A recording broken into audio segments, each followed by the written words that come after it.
तो इस साइकिल यात्रा क्या है? रामायण पढ़ रहे थे कि महाभारत? ये कौन सी यात्रा? राघोपुर किस काम के लिए गए थे? गोपालगंज में सतीश दुबे नाम है ना उनका, तो लालू यादव का पुरुषार्थ कहाँ चला गया था 15 साल में?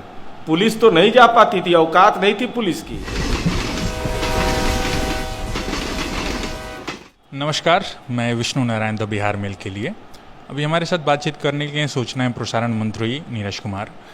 सर, सीधे सवाल पर ही चले जाते हैं कि इस बीच जब फिर से पटना में लॉकडाउन है और उसकी वजह से जो कोरोना संक्रमण मुख्यमंत्री के आवास तक और मेयर के आवास तक पहुंच गया है, चुनाव को लेकर के विपक्षी पार्टियां भी अपने तरीके से कह रही हैं कि चुनाव को टाला जाना चाहिए। आप लोग बतौर सरकारी पार्टी इस बात को क्यों है कि ऐसा कि चुनाव आप लोग बिल्कुल करवाने पर उतारू हैं? फर्जी खबर कौन चलाया कि मुख्यमंत्री आवास में कोरोना है? ये तो फर्जीवाड़ा है सीधे तौर पर, और इसीलिए विभिन्न संकाय को इस संबंध में नोटिस भी भेजा गया है। कोविड-19 संक्रमण का खतरा है, इसकी दवा की जानकारी नहीं और कोई भविष्यवक्ता भी नहीं है, तो राजनीतिक दल अपने कार्यक्रम की जानकारी अपने कार्यकर्ता को दे। चुनाव संबंधी जो अधिसूचना होगी वह चुनाव आयोग के क्षेत्राधिकार में है। तो माननीय तेजस्वी यादव जो भ्रष्टाचारी हैं, सजा याफ्ता के बेटा हैं, उनकी जुबान खामोश हो गई थी। जब चुनाव आयोग के साथ सर्वदलीय बैठक हुई थी तो उस समय जुबान से निकला नहीं। साइकिल यात्रा क्या है? रामायण पढ़ रहे थे कि महाभारत?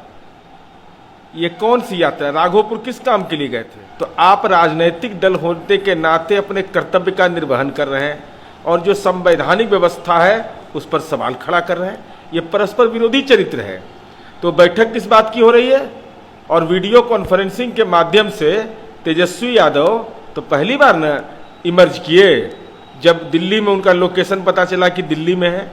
सच यह है कि कोविड-19 को ये मुद्दा बनाना चाहते हैं, लेकिन परेशानी इनकी यह है कि लालूवाद का जो खौफनाक विचारधारा रहा है, जिसके तहत विधानसभा में संकल्प लेने के बाद 54 दिन तक के लोकेशन नहीं पता था तेजस्वी यादव का, ये कहाँ है, किस रूप में है, किसके साथ है, यह भी उन्होंने आज तक के नहीं बताया।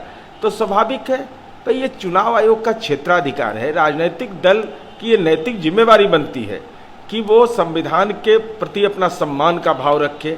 तो राजनीतिक दल अपने चुनाव के संबंध में ये नजरिया पेश करती है। स्वाभाविक है, किसको जानकारी है? अगर उनको जानकारी है तो मैं ये पूछ रहा हूँ कि सलाह देने में जुबान खामोश क्यों हो गई थी जब सर्वदलीय बैठक हुई थी? आखिर कारण क्या था? बढ़ते संक्रमण के बीच अगर चुनाव टलते हैं तो क्या ये अच्छा नहीं है? आपकी क्या राय है? यह कोई निजी राय नहीं होती है, संवैधानिक राय है। संविधान इस बात की इजाजत दे रहा है क्या कि 5 वर्ष के अवधि के बाद भी सरकार मैंने विस्तार कर दे विधानमंडल का कि भाई ये सत्र विस्तार हो गया इनका? यह तो अधिकार है नहीं। और यह चुनाव आयोग खुद ही एक संवैधानिक संस्था है। हर राजनीतिक दल को अपना नजरिया पेश करने का अधिकार है। परिस्थिति जन्य चुनौती के प्रति उसका क्या नजरिया होगा ये तो सबको मालूम है ना। ये कोविड-19 का संक्रमण है, लेकिन जिनको पॉलिटिकल संक्रमण हो गया है उनका क्या इलाज है? साइकिल यात्रा भी आप करें, वीडियो कॉन्फ्रेंसिंग आप करें, राघोपुर आप जाएं, अपराधी गुंडा के पक्ष में राजनीति करने के लिए गोपालगंज मार्च की तैयारी आप करें, और दूसरी तरफ प्रवचन दे रहे हैं कि चुनाव आयोग में चुनाव कराने के लिए सरकार चुनाव कराती है। अरे ये चुनाव आयोग की जिम्मेवारी है, सरकार को सलाह देगा कि भाई ये व्यवस्थागत आधार बनना है। और क्यों नहीं आपने सलाह दिया? चुनाव आयोग तो विभिन्न जगहों पर मतदान केंद्र का निर्धारण कर रही है। तो आप लोग मतलब तय समय पर एकदम चुनाव के पक्ष में? हमारी पार्टी ने अपनी भावना व्यक्त कर दी है कि जनता दल यू की यह समझ है कि देश के अंदर में एकमात्र राज्य में चुनाव हो रहा है, इसलिए जो भी पारामिलिट्री फोर्स की जरूरत आपको है उसका इस्तेमाल करिए। राज्य सरकार के जो कर्मी हैं, इसके अलावा जो केंद्र सरकार में कार्यरत कर्मी हैं बिहार संकाय में, अगर उनकी मदद लेना है तो आप उनकी मदद लीजिए और एक दिन में चुनाव करवाइए। अगर कोविड-19 की चुनौती है और इस चुनौती में चुनाव आयोग को ही गंभीरता से विचार करना है कि ऐसी परिस्थिति में मतदान कर्मी को, मतदाता को, आम लोगों का कैसे हम भरोसा जीत सके इसकी पूरी कार्य प्रणाली बनाने का अधिकार चुनाव आयोग को है। इसलिए जिनको राजनीति का संक्रमण फैला है उनकी परेशानी यह है कि जनता के बीच कौन सी पूंजी लेकर वो जाएंगे। बिहार जैसे इतने डाइवर्स स्टेट में लोकसभा चुनाव में भी 5 चरणों में चुनाव होता है, पिछले बार भी कई चरणों में चुनाव हुआ, तो एक चरण में चुनाव कराना, इसलिए चुनाव लोकसभा में पूरे देश के अंदर चुनाव हो रहा था और अभी केवल बिहार में चुनाव हो रहा है। कोविड-19 का दौर है तो स्वाभाविक है यह मांग होगी कि भाई जल्द से जल्द चुनाव, एक संवैधानिक व्यवस्था, उसका अनुपालन कर लीजिए। क्योंकि आपने गोपालगंज का जिक्र किया और विपक्ष के जो नेता थे मार्च कर रहे थे, अभी हम बीते दिन भोरे गए थे, एक जगह है भोरे गोपालगंज में, आप जानते ही होंगे, तो वहाँ पर भी एक रामाश्रय सिंह की हत्या का मामला जिसको लेकर के उनका परिवार लगातार आंदोलनरत है, तो ये सारी चीज़ें भी आप लोगों के ऊपर नहीं आ रही हैं? 2 मिनट में बता देंगे, एसपी से पूछ के उस संबंध में भी बता देंगे। ऐसी कोई घटना नहीं है और कि जिसमें कार्रवाई नहीं होती है, और ये बाजाप्ता गृह विभाग के वेबसाइट पर रहता है। आप घटना जैसे ही डालिएगा उस पर आपको पता चल जाएगा कि इस घटना में क्या कार्रवाई हुई। दूसरा, गोपालगंज में सतीश दुबे नाम है ना उनका, तो लालू यादव का पुरुषार्थ कहाँ चला गया था 15 साल में? पुलिस तो नहीं जा पाती थी, औकात नहीं थी पुलिस की, और अभी घटना हुई पुलिस ने गिरफ्तार करके जेल पहुंचा दिया। अब तो आपके पुरुषार्थ पर सवाल है। किस बात का पुरुषार्थ?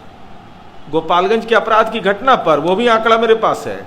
मैं चुनौती के साथ कहता हूं, फुलवरिया में जो अपराध के आंकड़े थे 15 वर्ष में, वार्ड नंबर 13 जहां लालू यादव का घर है, वहां भी आज कानून का राज पर लोगों को भरोसा है। और रात में किसी को थावे मंदिर में जाकर के पूजा करके पटना नहीं आना पड़ता है। नीतीश कुमार जी के कानून के राज का जयकारा करते हुए अपने पिता अगर बीमार रहते हैं तो उनको पटना ले आते हैं। यही कानून का राज है। अंत में मैं आपसे, एक एनएमसीएच का लगातार वीडियो वायरल है जिसमें जो सरकार के खास तौर से शासनिक प्रशासनिक या फिर जो मेडिकल फैसिलिटी है उसकी पोल खुलती दिखाई पड़ रही है, आप तक भी वो वीडियो पहुंचा है? वो जो लोग समग्रता में नहीं देखते उनको यह बात समझ में आती है। एनएमसीएच कोविड-19 के समर्पित हॉस्पिटल है। यह सही है कि ये तात्कालिक रूप से प्रक्रियात्मक देरी हुई है, लेकिन यह भी सोचना चाहिए कि कोविड-19 से किसी की दुखद मृत्यु हो गई हो, परिजन भी स्वाभाविक दूरी बना करके रखते हैं। ऐसी स्थिति में जो स्वास्थ्य कर्मी हैं, जो डॉक्टर हैं, जो वहाँ कार्यरत नर्सेज हैं, वो अपने जीवन को हथेली पर रख करके उस दायित्व को पूरा कर रही है। तो एक अपवाद की घटना पर उनके द्वारा सारे किए गए कार्य, और खास करके बिहार जैसे स्वास्थ्य व्यवस्था पर जब कोई सवाल खड़ा करता है तो मैं सवाल पूछता हूं उनसे कि कोविड-19 संक्रमण का खतरा है, तब पारस हॉस्पिटल कोई जाना नहीं चाहता है, कोई नहीं जानना चाहता है निजी अस्पताल में। अगर सरकारी अस्पताल के मानक बेहतर नहीं होते तो कोरोना ने यह साबित कर दिया कि अभी भी लोगों का भरोसा सरकारी अस्पताल पर है, सरकारी कर्मियों पर है, सरकार के डॉक्टरों पर है।